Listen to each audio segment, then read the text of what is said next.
നമുക്കൊരു റെസ്റ്റോറൻറ്റ് സ്റ്റൈലിൽ ഒരു ചിക്കൻ 65 ബിരിയാണി സെറ്റ് ആക്കിയാലോ? നിങ്ങളൊരു ബിരിയാണി ലവർ ആണെങ്കിൽ ഈ റെസിപ്പി തീർച്ചയായിട്ടും നിങ്ങൾക്ക് ഇഷ്ടപ്പെടും. ഞാൻ അതിനുവേണ്ടി എടുത്തേക്കുന്ന ബോൺലെസ് ചിക്കൻ ആണ്. അതിങ്ങനെ കുഞ്ഞു കുഞ്ഞായിട്ട് മുറിക്കണേ. എന്നിട്ട് ഈ കാണിച്ചിരിക്കുന്ന മസാലകളെല്ലാം ഇതിനകത്ത് ആഡ് ചെയ്യണേ. കുഴച്ച് ഒരു 30 മിനിറ്റ് എങ്കിലും മാറ്റി വെച്ചിട്ട് ഇതുപോലെ ഫ്രൈ ചെയ്യണേ.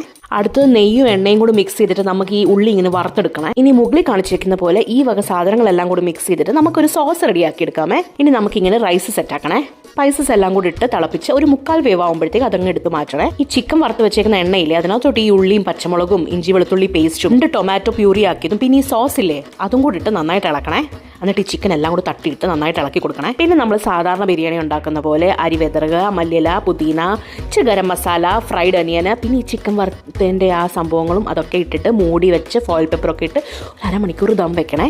നല്ല ആവശ്യത്തിന് എരിവും പുളിയും ഒക്കെയുള്ള നല്ല ഫ്ലേവർഫുൾ ബിരിയാണിയാണ്. എനിക്ക് പേഴ്സണലി കുക്കർ ബിരിയാണിയെക്കാട്ടിലും ഇഷ്ടം ഇങ്ങനെ ദം വെച്ചുണ്ടാക്കുന്ന ബിരിയാണിയാണ്. നിങ്ങൾ ഈ റെസിപ്പി ട്രൈ ചെയ്യാതെ പോകരുത് കേട്ടോ. ട്രൈ ചെയ്തിട്ട് അഭിപ്രായങ്ങളും ഒപ്പം വിമർശനങ്ങളും അറിയിക്കണേ.